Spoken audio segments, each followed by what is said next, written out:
Welcome to Take a Timeout with Dustin Sullivan, a production of the KanDuGroup.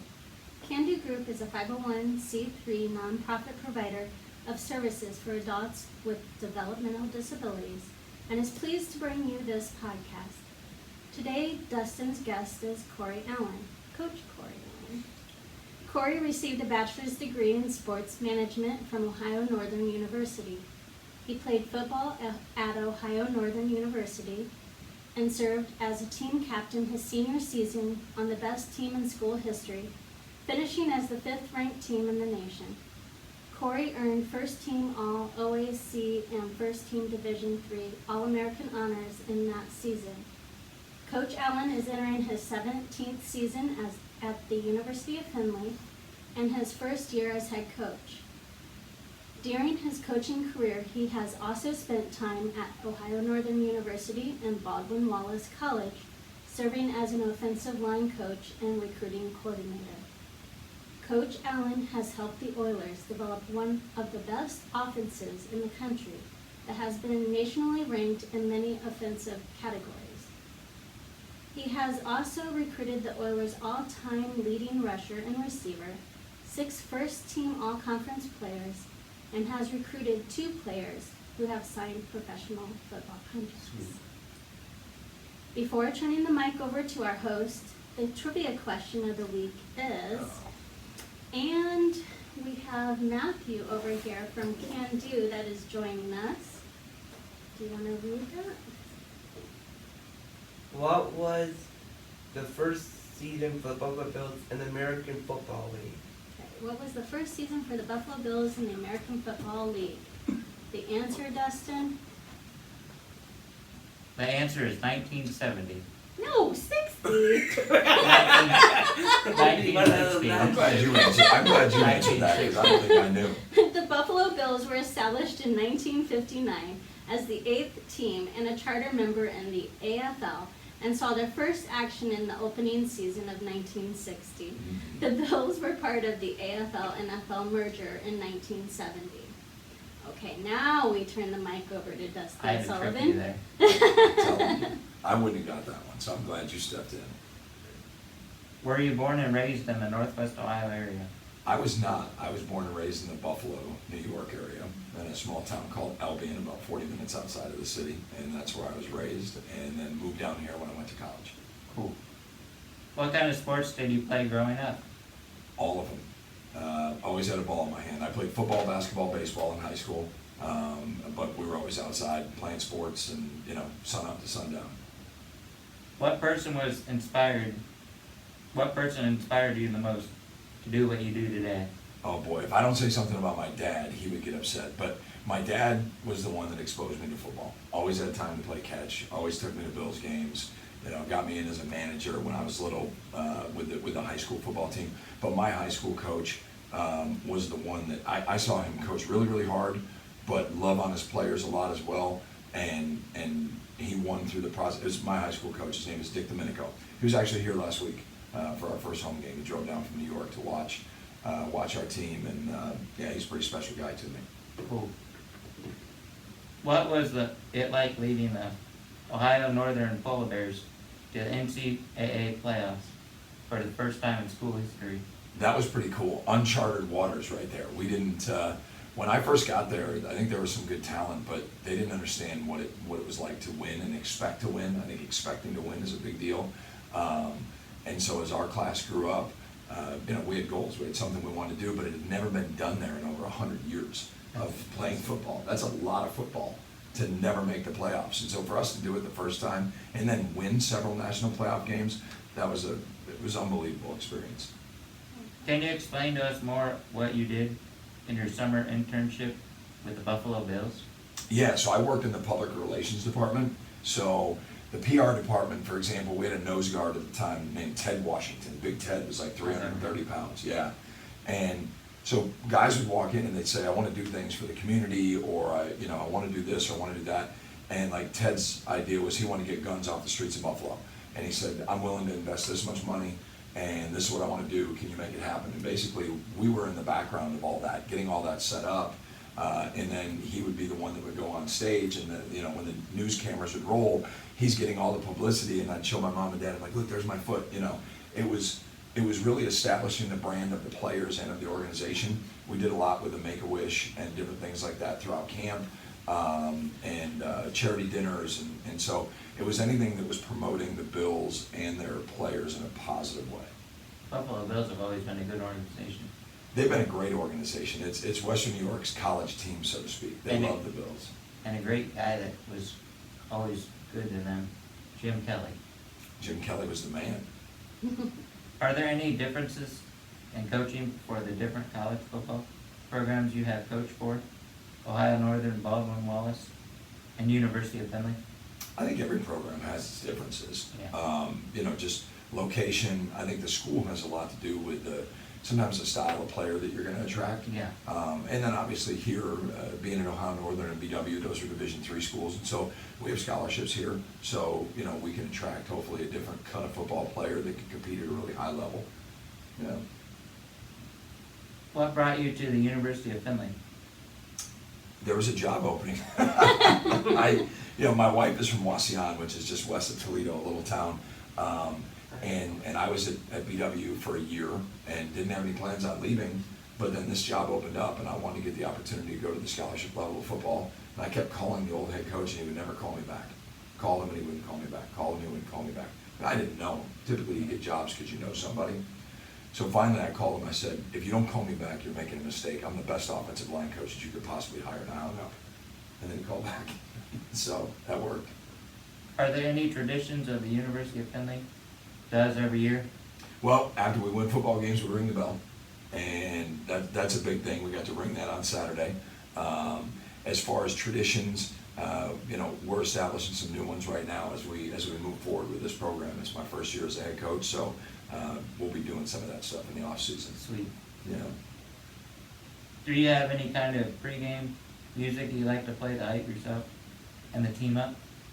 We kind of give them the controls in the locker room when it comes to music, and I step away on that, right? I'll ask the guys all the time because we play music at practice and something will be on, and I'll look at like our big right tackle, Big Mike. I'm like, is this a good song? And he goes, yeah, coach, this is a really good song. I'm like, yeah, don't see it, but okay, so it's up to them, whatever gets them in the right mind. Everybody gets ready for games different ways. Some guys want to get incredibly hyped up. Other guys want to go incredibly silent. Some guys want to walk the field. Some guys want to stretch. Some guys sit in the locker room until the last minute to get dressed. At that point, when you're that close to the game, there's an old saying, right? The hay's in the barn. Yeah.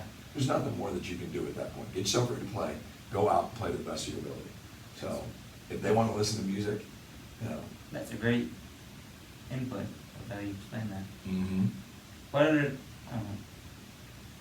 What are the differences between being a head coach and an offensive coordinator?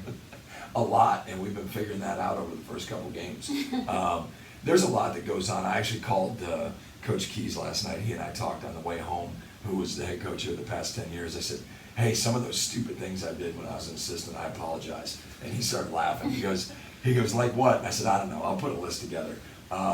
There's a lot of responsibility when it comes to managing the program and making sure that the culture is right, and that's an ever-changing thing. You have 128 guys on a roster plus a coaching staff, and you need to manage that. Plus, you need to be productive offensively and move the ball down the field. There's a lot on my plate right now, but I'm enjoying it. That's all that matters. That's it. What type of offense do you run? Can you tell us more about the wishbone drill? Okay, so our offense is ever evolving, right? But it starts with three main things that we never need to lose focus of: players, formations, plays. That drives what we do. First, it starts with players. Get the ball in the hands of those who can make plays and guys that can finish and put in the end zone. Then you have to look at what formations can allow you to do that. Yeah. And out of those formations, which plays allow you to, and then it circles back around. Get the ball in those players' hands. And I will tell you, the first couple weeks, I don't think I did a great job of that. I think I got lost in a lot of things that were going on. And we did a really nice job of that this past Saturday, where we looked at, these guys have to touch the ball, and we can do it out of these formations, and let's run these plays, and we were effective because of that. And the wishbone drill, I don't know, that feels like a setup question, what are you talking about? Or is runner, what's like, is it a running offense? Which one is it, or passing offense? We are gonna take what the defense gives us. That's a good thing. Yep, if they're gonna load the box, we're gonna throw. If they're gonna empty the box out, we're gonna run. And scoring touchdowns never gets boring, no matter how you do it. Because like they always say, to make your offense run, if you're able to run the ball, it opens up the passing game. Does it ever? Does it ever? There's no doubt about that. Do you have any life motto or quote to inspire your players? Be the best version of yourself every day. It's pretty simple that way. If you chase the best version of yourself every day. But now to know what the best version of yourself is also to admit that somewhere out there is the worst version of yourself.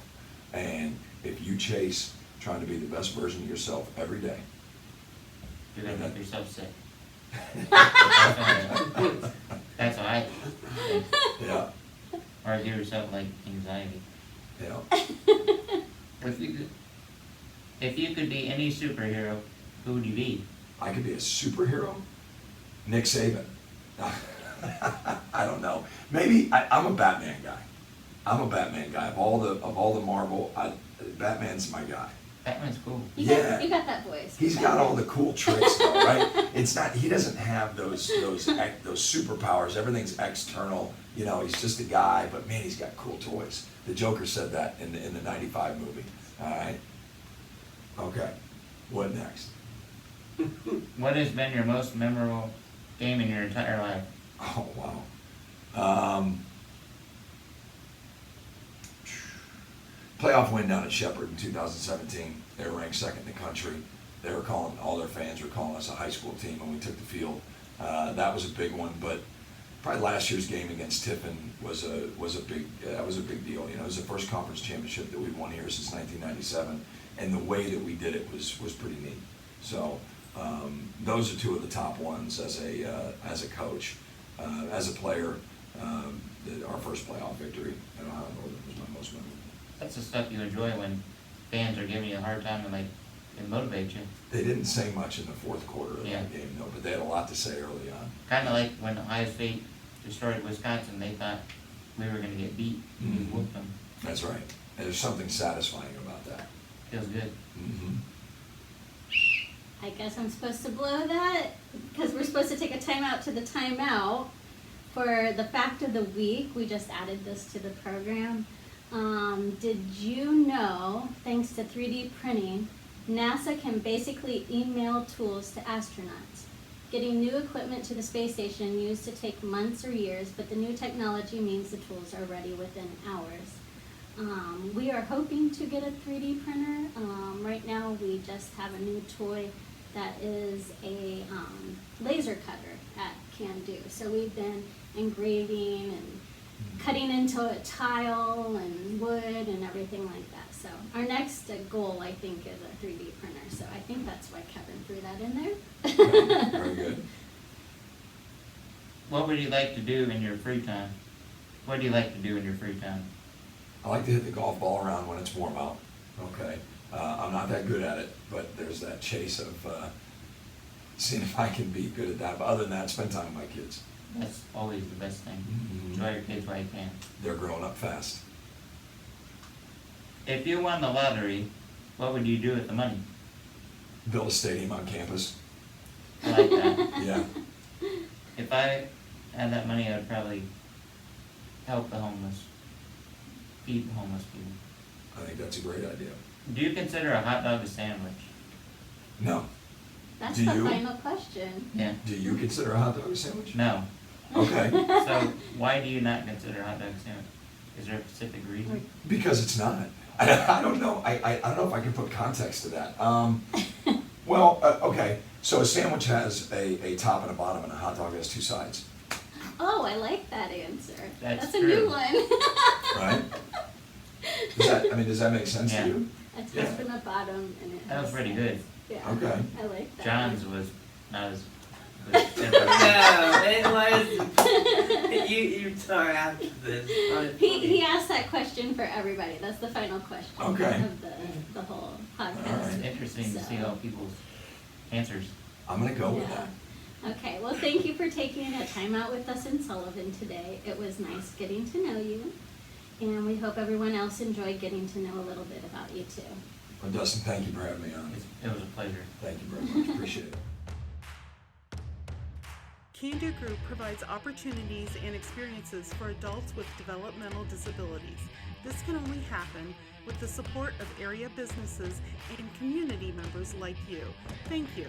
For more information, contact www.kandugroup.org.